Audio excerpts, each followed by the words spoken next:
दोस्तों आज की इस वीडियो में हम लोग डिस्कस करेंगे the bard of Avon William Shakespeare को। विलियम शेक्सपियर की लाइफ के बारे में आज हम डिस्कस करेंगे।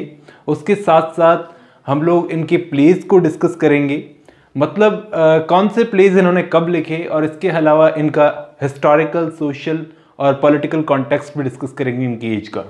काफ़ी कुछ नया जानने को मिलेगा दोस्तों इस वीडियो में। मैं कोई भी चीज़ पहले बताई हुई इस वीडियो में नहीं बताऊंगा। कुछ चीज़ें हो सकती है जो रिपीट हो, लेकिन काफ़ी कुछ इस वीडियो में आपको नया जानने को मिलेगा। काफ़ी डिटेल से ये वीडियो बनाई है, काफ़ी सारी जानकारी मैंने कलेक्ट की है दोस्तों, काफ़ी मेहनत लगी है इस वीडियो को बनाने में। शुरू करते हैं दोस्तों। विलियम शेक्सपियर या फिर बार्ड, जो लोग इनको बोलते हैं बार्ड ऑफ एवन, इनको हमने अपनी क्लासरूम्स में, टेलीविजन्स में, थिएटर्स में, सिनेमा में इनके बारे में कहीं ना कहीं सुना होगा, जो अपने ड्रामास के थ्रू हमसे बातें करते हैं। शेक्सपियर उनके थ्रू सोसाइटी और कल्चर पर कमेंट करते हैं। आज भी एक्टर्स रेगुलरली मॉडर्न स्टेजेस पर, स्क्रीन्स पर इनके प्लेस को परफॉर्म करते हैं। फॉर एग्जांपल 1990s में Romeo Juliet, Hamlet, Othello, Midsummer Night's Dream और भी इनके वर्क्स हैं जिनके सिनेमैटिक वर्जन्स रिलीज़ हुए हैं। इन एडिशन इनके प्लेस की पॉपुलैरिटी इनके अलावा दूसरे प्ले राइट्स ने बढ़ाई है। कैसे? जैसे इनके प्लेस को मॉडर्नाइज तरीके से उन्होंने मॉडिफाई किया और अपने हिसाब से लिखा। जैसे जॉन ड्रायडन ने इनके वर्क को मॉडिफाई करके ऑल फॉर लव को लिखा, तो उन्हीं के प्लेस को पॉपुलर किया है दूसरे प्ले राइट्स ने। वो प्ले राइट्स बाकी के लोग इमेजिन करते हैं कि इनके कैरेक्टर्स के साथ आगे क्या हुआ होगा और इनके वर्क्स को फिर से लिखते हैं दोबारा। इतना सब होने के बावजूद इनके बारे में बहुत सारी चीज़ें सस्पेंस भी है दोस्तों।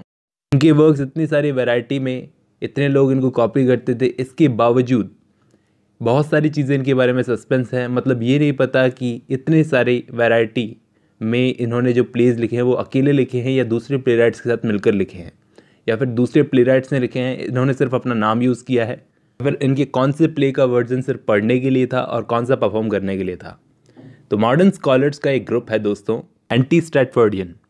वो लोग शेक्सपियर की ऑथरशिप को मानते ही नहीं। ये ग्रुप तो शेक्सपियर की ऑथरशिप को मानता ही नहीं है, बल्कि ये ग्रुप तो शेक्सपियर को ही नहीं मानता था कि शेक्सपियर जैसा आदमी कभी एग्जिस्ट करता था, और अगर करता था तो ये सारे प्लेज जिसकी ऑथरशिप हम शेक्सपियर को देते हैं तो ये उसने नहीं लिखे। सर फ्रांसिस बेकन और क्वीन एलिजाबेथ जैसे हिस्टोरिकल फिगर्स थे जिन्होंने उसका नाम यूज़ किया उसको पॉपुलर करने के लिए, इस शेक्सपियर जैसे नाम को अमर बनाने के लिए। अब फैमिली लाइफ की बात करते हैं तो दोस्तों, स्कॉलर्स को शेक्सपियर की एग्जैक्ट डेट ऑफ बर्थ तक पता नहीं है। हिस्टोरिकल रिकॉर्ड्स के हिसाब से इनके पेरेंट्स मैरी और जॉन शेक्सपियर ने 26 अप्रैल 1564 में स्ट्रेटफोर्ड अपन एवन में इनको बैप्टाइज किया था। ये बैप्टाइज क्या होता है? जब बच्चों का जन्म होता है तो उसके कुछ ही दिनों के बाद में उनको बैप्टाइज किया जाता है। तो इसलिए स्कॉलर्स मानते हैं कि 26 को अगर इनको बैप्टाइज किया गया था तो 23 अप्रैल को इनका जन्म हुआ होगा। एग्जैक्ट डेट ऑफ बर्थ नहीं मालूम, इसलिए कहते हैं कि 23 अप्रैल इनकी एग्जैक्ट डेट ऑफ बर्थ नहीं है। और एक इंटरेस्टिंग बात यह है कि 23 अप्रैल को ही 52 साल की एज में इनकी डेथ हुई थी। जिस दिन इनका जन्म हुआ था उसी दिन इनकी डेथ मानी जाती है। इनके फादर पहले स्नेटिफील्ड नाम की जगह पर रहते थे, फिर इनकी माँ से शादी करके वो 1552 में स्ट्रेटफोर्ड आ गए और एक ग्लव मेकर का काम करते थे। एग्रीकल्चरल प्रोडक्ट्स के डीलर थे और इनको अपने लाइफ टाइम में अलग अलग पोस्ट मिली, बहुत ही बड़ी बड़ी पोस्ट मिली शुरुआती लाइफ टाइम में। लेकिन एक टाइम ऐसा भी आया जब इनको बहुत सारी फाइनेंशियल डिफ़िकल्टीज़ हो गई, बहुत सारे इन पर फाइन्स लगे और इनसे इनकी सीट भी छीन ली गई। ये सब का रीज़न ही इनकी सीट छीन लेना रहा। फिर स्कॉलर्स ऐसा भी मानते हैं कि शेक्सपियर के फादर के साथ रिलीजियस डिस्क्रिमिनेशन की वजह से ऐसा सब कुछ हुआ, रिलीजियस भेदभाव, क्योंकि ये कैथोलिसिज्म को मानते थे और उस वक्त इस रिलीजन को फॉलो करना इलीगल था इंग्लैंड में। जबकि दूसरे स्कॉलर्स क्या मानते हैं कि ऐसा नहीं है, क्योंकि और भी कैथोलिक और रेडिकल प्यूरिटन धर्म को फॉलो करने वाले हाई पोस्ट पर थे, तो उनको क्यों नहीं हटाया गया? शेक्सपियर के फादर के साथ ही क्यों भेदभाव किया गया? लेकिन फिर भी शेक्सपियर के फादर जॉन शेक्सपियर को अपने लाइफ के एंड के टाइम पर इनकी फैमिली को वही रेपुटेशन वापस मिल गई थी, और ये सब हुआ था इनके बेटे विलियम शेक्सपियर की रिक्वेस्ट पर, क्योंकि उस वक्त तक इनकी लाइफ के एंड के टाइम पर शेक्सपियर लंदन के एक सक्सेसफुल ड्रामेटिस्ट बन चुके थे। तो कम से कम लड़के ने 1601 में अपने फादर की डेथ से पहले इज्जत और सीट वापस दिलवा दी। खैर, फैमिली के वही पहले वाले स्टेटस, वही रेपुटेशन को वापस दिलवा दिया। अब इनके बचपन और एजुकेशन की बात करते हैं। इनकी एजुकेशन के बारे में जितनी भी बातें हम जानते हैं सब स्पेक्युलेटिव है, मतलब काल्पनिक है, क्योंकि इनकी एजुकेशन के कोई लीगल रिकॉर्ड्स मिलते नहीं हैं, क्योंकि उस टाइम पर इतने लीगल रिकॉर्ड्स रखे नहीं जाते थे। और माना जाता है कि इन्होंने किंग्स न्यू स्कूल ज्वाइन किया था, जैसे ऑक्सफोर्ड के रेप्यूटेड ग्रेजुएट्स चलाते थे, जिनकी अच्छी खासी इज्जत थी, वो ग्रेजुएट्स इसको चलाते थे। और पिटी स्कूल में ये गए थे 4 से 5 साल की एज में। फिर 2 साल बाद ये गए थे ग्रामर स्कूल में ट्रांसफ़र हो गए थे। वहीं पर दोस्तों इन्होंने ग्रामर स्कूल में लैटिन सीखी थी और रोमन ऑथर्स जैसे ओविड और हॉरेस, इन सबको पढ़ना शुरू किया था। और इन्हीं ऑथर्स का इन्फ्लुएंस आप इनके वर्क्स में देख सकते हो आज। अब ग्रामर स्कूल ख़त्म होते होते इन्होंने थोड़ी सी कमांड ग्रीक लैंग्वेज पर भी पा ली थी। अब थोड़ी सी कमांड पाई थी, इसलिए इनके पढ़े लिखे दोस्त बैन जॉनसन ने कहा है कि Shakespeare new small Latin and less Greek. इसका मतलब ये नहीं है कि जॉनसन यहाँ पर बोल रहे हैं कि शेक्सपियर कम पढ़े लिखे हैं, बस यही कह रहे हैं कि शेक्सपियर ने कभी अगर यूनिवर्सिटी की एजुकेशन ली होती, तो कहा जाता है कि शेक्सपियर के पास यूनिवर्सिटी की नॉलेज रही थी, उन्होंने यूनिवर्सिटी अटेंड नहीं की थी, कि जहाँ पर उनको शायद लैटिन और ग्रीक के बारे में ज़्यादा जानकारी मिल सकती थी। अब टाइम की बात है, जैसे आज हमारे यहाँ पर लोग सोचते हैं कि अगर मैं इंग्लिश सीख जाऊँ, इंग्लिश बोलना आ जाए तो पढ़ा लिखा हो जाऊँगा, वैसे उस टाइम पर वहाँ पर लैटिन और ग्रीक लैंग्वेज सीखना एजुकेशन होती थी। टाइम बदल गया, आगे चल कर के साइंस और टेक्नोलॉजी एजुकेशन होने लगी, शायद आने वाले टाइम में कुछ और ही एजुकेशन होगी। तो एजुकेशन का भी मतलब बदलता रहता है। तो उस टाइम पर लैंग्वेज सीखना, क्योंकि लैंग्वेज जो पढ़ सकता था लैटिन और ग्रीक लैंग्वेज, तो वो एजुकेटेड था।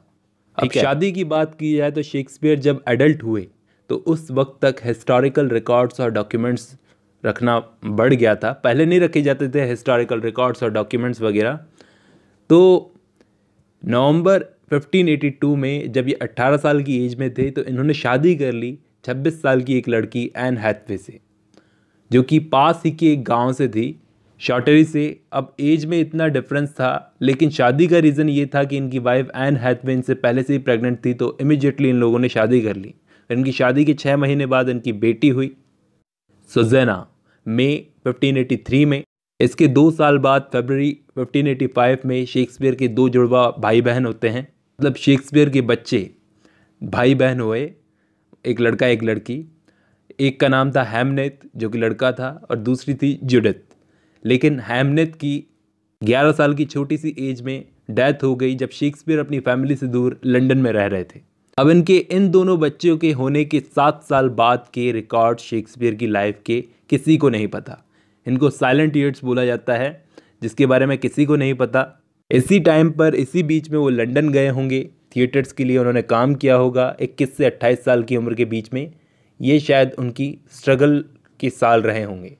कुछ कहते हैं कि ये एक स्कूल मास्टर के असिस्टेंट बन गए थे और फिर लंदन में एक्टिंग करने लगे। और अब इन 7 सालों के बाद में शेक्सपियर का नाम 1592 में सामने आता है। ये नाम कौन सामने लाता है? यूनिवर्सिटी विट्स में एक बंदा रॉबर्ट ग्रीन, जिसके बारे में मैं आपको पहले भी बता चुका हूँ। रॉबर्ट ग्रीन, जब उस वक्त शेक्सपियर एक उभरते हुए एक्टर और प्लेराइट थे, बढ़ते हुए प्लेराइट थे, अच्छे एक्टर बन चुके थे लंदन के स्टेज में।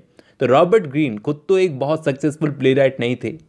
उन्होंने यूनिवर्सिटी विट्स में बाकी प्लेराइट्स को शेक्सपियर के लिए वार्निंग दे दी थी, एक अपस्टार्ट क्रो बोलकर, एक ऐसा कौवा जिसने अभी अभी अपनी उड़ान शुरू की है और ये हमारे खूबसूरत पंख लगाकर उड़ रहा है और इतना अच्छे से ब्लैंक वर्ड्स को यूज़ कर रहा है प्लेज लिखने में, और हम जैसे स्कॉलर्स ही ये चीज़ कर सकते हैं। और इनको बोला था, और शेक्सपियर को इन्होंने बोला था jack of all trades master of none. ये एक दोस्तों फिगर ऑफ स्पीच है। ये ऐसे आदमी के लिए यूज़ की जाती है जो हर एक चीज़ में अपना हाथ आजमाता है बजाय किसी एक चीज़ पर फोकस करने के। दूसरी भाषा में कहें तो थोड़ी थोड़ी नॉलेज सब चीज़ों की लेता है, मतलब चीज़ों को ठीक ठाक कर सकता है, लेकिन किसी एक चीज़ की परफेक्ट डीपली नॉलेज नहीं होती उसको। तो ये चीज़ jack of all trades master of none, ये यूज़ किया था शेक्सपियर के लिए रॉबर्ट ग्रीन ने।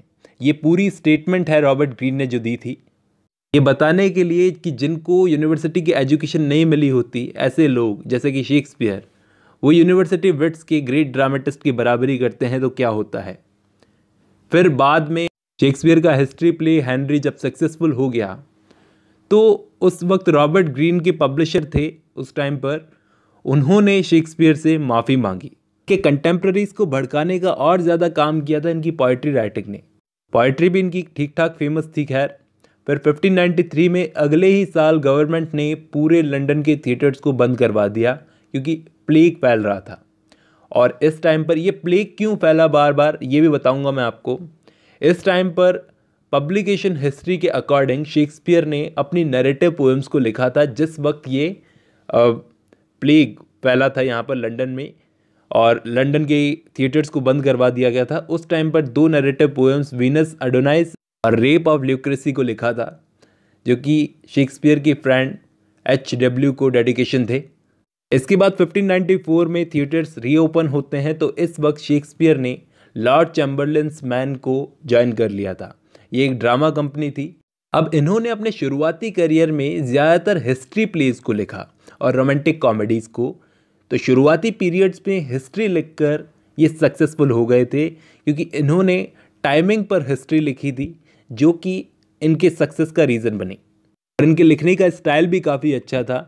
फिर 1597 आते आते ये इतने लायक तो हो गए थे कि ये खुद का अपना बड़ा सा घर खरीद सकें स्ट्रेटफोर्ड में और अपनी फैमिली को कुछ दे भी सकते थे। लेकिन 1597 में ही लॉर्ड चैम्बरलेन्स मैन, ये जो कंपनी का प्ले हाउस था जिसमें ये प्ले परफॉर्म करते थे, उसका लीज़ ख़त्म हो गया था। उसकी लीज़ ख़त्म हो गई थी, मतलब जो पट्टा इन्होंने लिया था उस जगह का वो ख़त्म हो गया था और उस जगह के मालिक ने उस लीज़ को रिन्यू करने से मना कर दिया था। और उस वक्त इस कंपनी ने अलग अलग दूसरे प्ले हाउस में जाकर अपने प्लेस को परफॉर्म किया, दूसरे के प्लेस को भी परफॉर्म करने लगे क्योंकि इस वक्त तक इनके पास अपना प्ले हाउस नहीं था। जब तक कि 1599 में शेक्सपियर ने पार्टनरशिप में फेमस ग्लोब थिएटर नहीं खोल लिया। ये ग्लोब थिएटर में बाद में आग लग गई थी दोस्तों। ये एक ओपन एयर थिएटर था, टेम्स रिवर के किनारे पर ओपन हुआ था। मैंने शेक्सपियर को पार्टनर इसलिए बोला क्योंकि शेक्सपियर भी इसके बहुत बड़े इन्वेस्टर थे और ये अब एक कंपनी मैन बन गए थे, एक ड्रामेटिस्ट से एक कंपनी मैन बन गए थे और ये नया स्टेटस उनको मिल गया था और थिएटर की प्रॉफिट में अब इनको हिस्सा मिलता था बजाय इसके कि ये अपने प्लेज लिखने से पैसे कमाए सिर्फ। दोस्तों ध्यान रखना उस टाइम पर, यहाँ पर छोटी सी बात याद रखना कि उस टाइम पर पब्लिशर्स ने क्वार्टोस को पब्लिश करवाना शुरू कर दिया था। ये क्वार्टोस क्या होते थे? छोटी छोटी बुक्स होती थी। लेकिन ये एविडेंस कहीं भी नहीं मिलता कि शेक्सपियर ने अपने किसी भी टाइप के पब्लिकेशन में पार्टिसिपेट किया हो। मतलब वो बस ड्रामा लिखते थे, परफॉर्म करवाते थे, पब्लिकेशन में उनका कोई हाथ नहीं था। और इनकी डेथ के 7 साल बाद एक्टिंग कंपनी के कुछ मेंबर्स ने इनके वर्क्स को कलेक्ट किया और पब्लिश करवाया इनके फर्स्ट फोलियो में। इन्होंने खुद ने कभी नहीं सोचा था कि इनके वर्क्स की बुक्स बनेगी और स्कूलों में पढ़ाई जाएगी। सिर्फ इन्हीं की कंट्री के स्कूल्स में नहीं बल्कि पूरी दुनिया की स्कूल्स में, कभी नहीं सोचा था। और तो और उस एक्टिंग कंपनी के प्रिंटिंग इन्वेस्टर जिसने शेक्सपियर के प्लेस के सारे राइट्स को खरीद लिया था, उसने भी कभी नहीं सोचा होगा। अब 1600 के बाद का टाइम बहुत इंपॉर्टेंट है इनकी लाइफ का। 1599 में जूलियस सीजर को परफॉर्म करवाया, फिर उसके बाद 1600 से 1601 के बीच में हैमलेट, 1603 में एलिजाबेथ की डेथ, फिर Lord Chamberlain's man company Kingsman बन गई किंग जेम्स फर्स्ट के अंडर आकर, फिर 1603 से 1604 के बीच में ओथेलो, फिर 1605 से 1606 के बीच में किंग लियर, फिर 1606 में ही एंटोनी एंड क्लियोपेट्रा, फिर 1606 में ही मैकबेथ। इतने सारे ग्रेट वर्क्स भी लिख दिए और इतना सब कुछ हो गया। दोस्तों 1609 में इन्होंने एक इंडोर थिएटर ब्लैक फ्रायर्स में इन्वेस्ट किया। इंडोर थिएटर क्या था? ओपन एयर थिएटर तो इनका ग्लोब थिएटर था, एक और थिएटर था ब्लैक फ्रायर्स, उसमें इन्होंने इन्वेस्ट किया था जो कि इनका सही फैसला था, जो आगे इनको काम आने वाला था। इस टाइम पर ये रोमांस और ट्रेजेडीज लिखते थे और फिर ग्लोब थिएटर में आग लग गई जिसके बाद इनकी कंपनी ब्लैक फ्रायर्स में मूव कर गई। मतलब बाद में वही थिएटर काम आया। और फाइनल डेज में हम सबको पता है कि इन्होंने अपने कंटेम्प्रेरी राइटर जॉन फ्लेचर के साथ मिलकर कोलैबोरेट किया था, टू नोबल किंग्समैन को लिखा था। फिर 1616 में इनकी डेथ हो गई और अपने लिखे हुए वर्क्स के लिए खुद तो लापरवाह थे, लेकिन इनकी डेथ के 7 साल बाद जॉन हैमिंग और हेनरी कॉन्डल नाम के 2 फेलो मेंबर्स जो इनकी कंपनी में फेलो मेंबर्स थे, तो उन्होंने इनके कलेक्टेड वर्क्स को पब्लिश करवाया और ये क्लेम किया उसके प्रीफेस में, फर्स्ट फोलियो के प्रीफेस में, कि हम लोग शेक्सपियर के प्लेस का ट्रू वर्जन पब्लिश करवा रहे हैं। इससे पहले इनके 18 प्लेस के जो क्वार्टो पब्लिश हुए हैं उनके रेस्पॉन्स में, तो फर्स्ट फोलियो पब्लिश हुआ। ठीक है, फिर इसके बाद हम लोग बात करते हैं शेक्सपियर की लैंग्वेज की बात करते हैं। अब दोस्तों, जब मैंने फर्स्ट टाइम शेक्सपियर को पढ़ा तो मेरा क्या एक्सपीरियंस था, बड़ा डिफ़िकल्ट लग रहा था पढ़ना, क्योंकि ये प्लेज उस टाइम पर दोस्तों अर्ली मॉडर्न लैंग्वेज में लिखे हुए हैं, जो कि आज की इंग्लिश लैंग्वेज से बहुत ही अलग है, लेकिन फिर भी इनके प्लेज में लिखी हुई लैंग्वेज बड़ी रिच है। मैंने सबसे पहले उनके यूज़ ऑफ प्रोनाउंस को नोटिस किया। जेम्स फर्स्ट की बाइबल के वर्जन की तरह इनके प्रोनाउंस भी डिफरेंट टाइप के होते थे, जैसे दाओ, दी, यी, दाय। ये वर्ड्स को आपने भी नोटिस किया होगा जब आपने इनके प्लेस पढ़े होंगे। बाकी की उस टाइम की पोएम्स भी उस टाइम पर ऐसे लिखी जाती थी, दाओ मतलब यू, तुम्हारे लिए यूज़ होता था ये वर्ड। तो ये वर्ड्स आपको इनके प्लेस में बहुत मिलेंगे, थोड़ा टाइम लगेगा इन वर्ड्स की आदत बनाने में। आयम्बिक पेंटामीटर का यूज़ भी करते थे, क्योंकि ये अपने प्लेस को ब्लैंक वर्ड्स में लिखते थे, तो आयम्बिक पेंटामीटर का यूज़ करते थे, जैसे टू बी और नॉट टू बी अच्छा एग्जाम्पल है आयम्बिक पेंटामीटर का। इन्हीं के प्ले हैमलेट का है ये डायलॉग। अब ख़ास बात ये थी कि ये वर्ड्स के साथ गेम भी खेलते थे, मतलब डबल मीनिंग वर्ड्स का यूज़ करते थे, बहुत ज़्यादा यूज़ करते थे, जिनको हम पंस बोलते हैं। अब ये पंस का यूज़ बहुत ही चालाकी से करते थे, जिसका सरफेस का मीनिंग तो अलग होता था और डीप मीनिंग जानना मुश्किल हो जाता था। शुरू में बहुत मुश्किल लगेंगे इन पंस को ढूंढना। अगर शेक्सपियर के प्लेस का टेक्स्ट पहली बार पढ़ने जा रहे हो तो कुछ चीज़ें जानना ज़रूरी है दोस्तों। इनकी लाइनें, इनके डायलॉग्स बोलने के लिए लिखे गए हैं, तो समझना है तो जोर जोर से पढ़ना ज़रूरी है, जिससे वो अच्छी तरह से समझ में आएंगे। दूसरा, ये लाइनें पोएटिक हैं और इसका मतलब ये है कि कंप्लीट सेंटेंस पढ़ना ज़रूरी है अगर ढंग से समझना है तो। Period to period, line to line move करना होगा। शुरू में लैंग्वेज थोड़ी टफ लगेगी, लेकिन बाद में ये लैंग्वेज समझ में आएगी, इसकी रिचनेस भी समझ में आएगी। अब ये तो हो गया इंट्रोडक्शन शेक्सपियर का। अब मैं आपको बताता हूँ कि उस टाइम पर अर्ली मॉडर्न इंग्लैंड में क्या हालात थे, social conditions, political, religious conditions. Shakespeare English Renaissance के टाइम के राइटर थे। रेनेसा का मतलब है दोस्तों, मैं आपको कई बार बता चुका हूँ, rebirth. Rebirth of art, science और दूसरी डेवलपमेंट्स हुई थी इसी एज में। कुल मिलाकर रीबर्थ ऑफ क्लासिकल नॉलेज। दोस्तों, यहाँ पर स्कॉलर्स के 2 ग्रुप हैं जिन्होंने इंग्लिश रेनेसा के अगेंस्ट अपने अपने रीजंस दिए हैं। 2 ग्रुप्स मतलब 2 रीजंस चैलेंज किया है। सबसे पहला ग्रुप तो ये बोलता है कि इसको रेनेसा बोलना ठीक नहीं होगा, क्योंकि इस टाइम पर वुमेन का कोई रोल नहीं था। वुमेन का सोशल स्टेटस आदमियों से इस टाइम पर बहुत डाउन था। और दूसरे ग्रुप का ये रीज़न है कि रेनेसा को रेनेसा बोलने का मतलब ये है कि ये लोग सिविलाइज्ड हुए थे। इसी टाइम पर नॉलेज का रीबर्थ हुआ था, मतलब ये लोग सिविलाइज्ड हुए थे। इसका मतलब ये हुआ कि इससे पहले की जो एज थी वो सिविलाइज्ड नहीं थी, तो उन एजेस का अपमान करना हो गया एक तरह से। अब इसको रेनेसा मानने से इनकार कर दिया, तो कुछ स्कॉलर्स ये कहते हैं इस एज को एलिजाबेथन और जैकोबियन एज बोलना भी ठीक नहीं है। रीज़न, क्योंकि क्वीन एलिजाबेथ का टाइम और किंग जेम्स का टाइम दोनों अलग अलग हैं, दोनों छोटी छोटी एजेस हैं, तो इतनी बड़ी एज नहीं है ये। और शेक्सपियर दोनों के टाइम के प्लेराइट थे, एलिजाबेथ के टाइम के और जेम्स के टाइम के, तो इसको अर्ली मॉडर्न एज बोलना सही रहेगा। आज ज़्यादातर इसको अर्ली मॉडर्न एज बोला जाता है। अर्ली मॉडर्न टाइम के लोग यूनिवर्स को वैसे नहीं देखते थे दोस्तों जिस टाइम से आज हम लोग देखते हैं, क्योंकि उस वक्त डिस्कवरीज होना शुरू ही हुई थी और इतनी नॉलेज नहीं थी और लोग बदलने लगे थे। इससे पहले तो लोगों को ये भी पता नहीं था कि सोलर सिस्टम में सूरज बीच में है और बाकी प्लैनेट उसके आसपास चक्कर काट रहे हैं, और ऊपर वाले ने एक चेन सी क्रिएट कर रखी है, गॉड ने एक चेन सी क्रिएट कर रखी है, जिसमें सबसे ऊपर है गॉड, उसके बाद angels, man, women, animals, plants और रॉक्स, ऐसे चेन बना रखी है। और शेक्सपियर के कंटेम्प्रेरीज मानते थे कि दुनिया में सब कुछ 4 ऑब्जेक्ट से बना हुआ है, मिट्टी, हवा, पानी और आग। रिलीजियस कॉन्टेक्स्ट की बात करें तो ये उस एज में रहते थे जहाँ फुल ऑफ रिलीजियस अनसर्टेनिटी थी, डिस्प्यूट था। प्रोटेस्टेंट रिफॉर्म्स जब से हुए थे, मतलब क्वीन एलिजाबेथ के टाइम से भी पहले, तो यूरोप में कैथोलिक चर्च का राज था। उससे पहले यूनिवर्सल चर्च, फिर मार्टिन लूथर और जॉन कैल्विन जैसे बुद्धिजीवियों ने चर्च की पावर को क्लेम किया करप्ट बोलकर, और फिर प्रोटेस्टेंट रिफॉर्म हुए। प्रोटेस्टेंट्स ये चाहते थे कि बाइबल पर हर आदमी की पहुंच हो। शुरू में तो बहुत सारे लोगों ने प्रोटेस्टेंट्स के इन आइडिया का विरोध किया, लेकिन फिर 1527 में हेनरी 8 के टाइम पर इंग्लैंड में एक रिफॉर्मेशन हुआ। उस वक्त बिना चर्च की परमिशन के हेनरी 8 ने अपनी वाइफ को डिवोर्स दे दिया और दूसरी शादी कर ली। तो चर्च उनसे नाराज़ हो गया, बिना चर्च की परमिशन लिए किया था। तो 1534 में पार्लियामेंट में एक एक्ट ऑफ सुप्रीमेसी आया। दोस्तों, एक्ट ऑफ सुप्रीमेसी के बारे में पहले भी कई वीडियोस में बात कर चुका हूं, लेकिन इतना लाइटली बात की थी कि समझ में नहीं आया था। ये एक्ट ऑफ सुप्रीमेसी क्या था? उसमें ये कहा गया कि हेनरी 8 जो कि क्वीन एलिजाबेथ के फादर थे, वो चर्च ऑफ इंग्लैंड में सुप्रीम है। तो ये था एक्ट ऑफ सुप्रीमेसी। वो चर्च के भी सुप्रीम माने गए, लेकिन इसका बहुत विरोध हुआ। यहाँ पर दोस्तों हेनरी 8 की डेथ के बाद में उनकी बेटी मैरी आई, उसकी भी डेथ हो गई।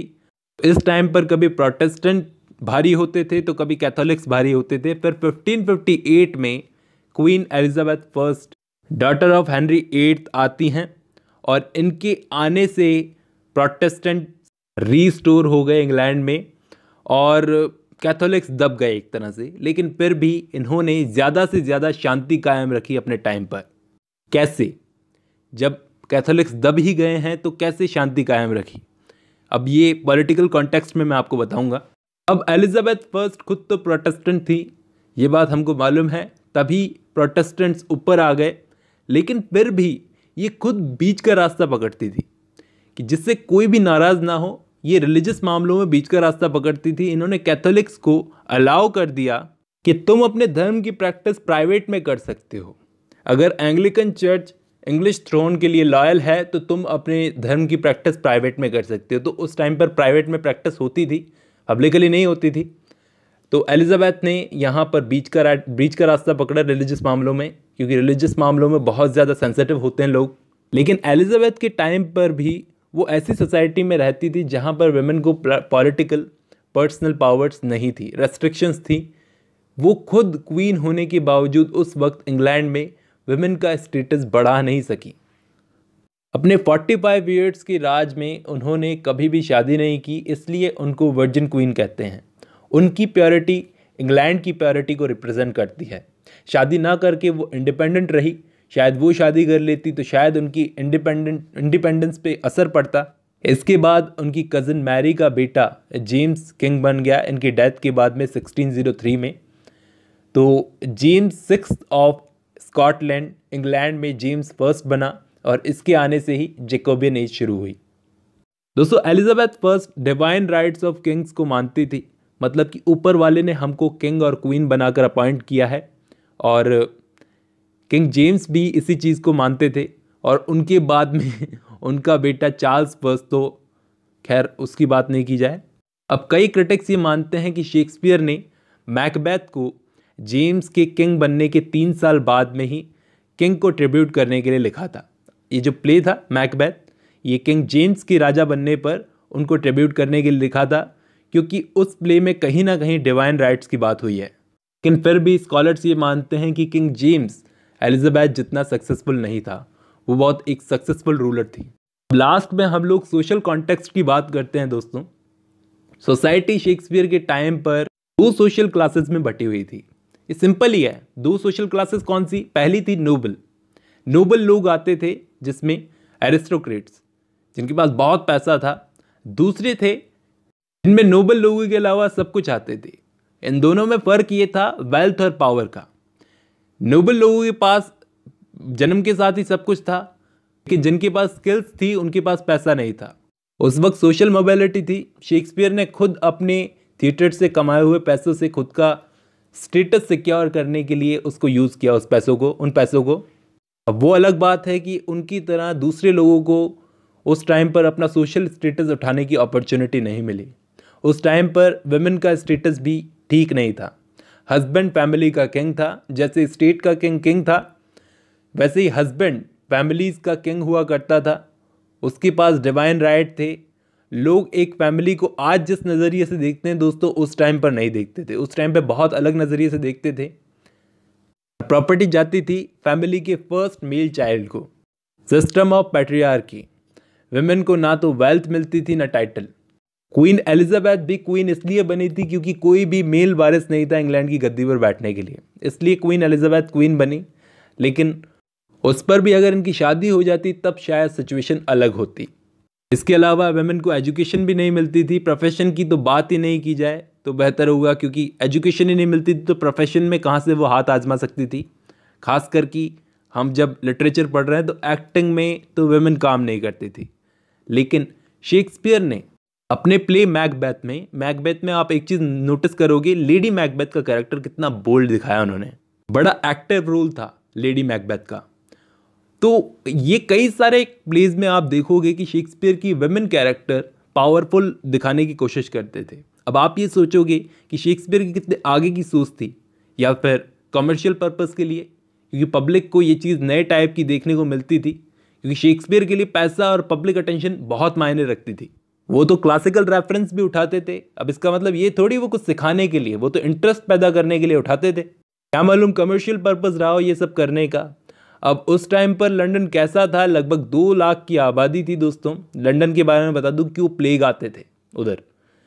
उस वक्त लंदन में 2 लाख की आबादी थी, भीड़ बहुत थी, सीवर सिस्टम नहीं था, गंदगी फैली रहती थी। गंदगी की वजह से प्लेग फैलने का खतरा बहुत ज़्यादा था। क्राइम रेट्स भी बहुत हाई थी, क्योंकि लॉ इतना इफेक्टिव नहीं था। गलियों में लाइटें नहीं लगी हुई थी, तो ज़्यादातर रात के टाइम पर दुश्मन मर्डर कर जाते थे। तो रात के टाइम पर घर से मत निकलना वरना दुश्मन मर्डर कर जाएंगे। तो 5 बजे इन लोगों का खाना भी हो जाता था। अब बहुत ज़्यादा पर्सनल जा रहा हूँ मैं। लेकिन इन सब के बावजूद लंदन कल्चरल, पॉलिटिकल और सोशल हार्ट था इंग्लैंड का। तभी तो शेक्सपियर भी हीरो बनने के लिए लंदन में गए थे। हीरो बनने के लिए नहीं, एक्टर बनने के लिए। अब थिएटर्स की बात करते हैं तो ज़्यादातर थिएटर्स दोस्तों टेम्स रिवर के साउथ बैंक पर लोकेटेड थे। इतना बाहर क्यों बनाए जाते थे? ज़्यादातर बाहर ही थे, क्योंकि प्यूरिटन्स इसको बुरा मानते थे। प्यूरिटन इनको इमोरल मानते थे, इसलिए थिएटर्स को बाहर बनाया जाता था जहाँ पर प्रॉस्टिट्यूशंस होते थे। मतलब कि वैश्यालय वगैरह, डॉग फाइटिंग होती थी, बुल बीटिंग होती थी, ये सब चीज़ें होती थी।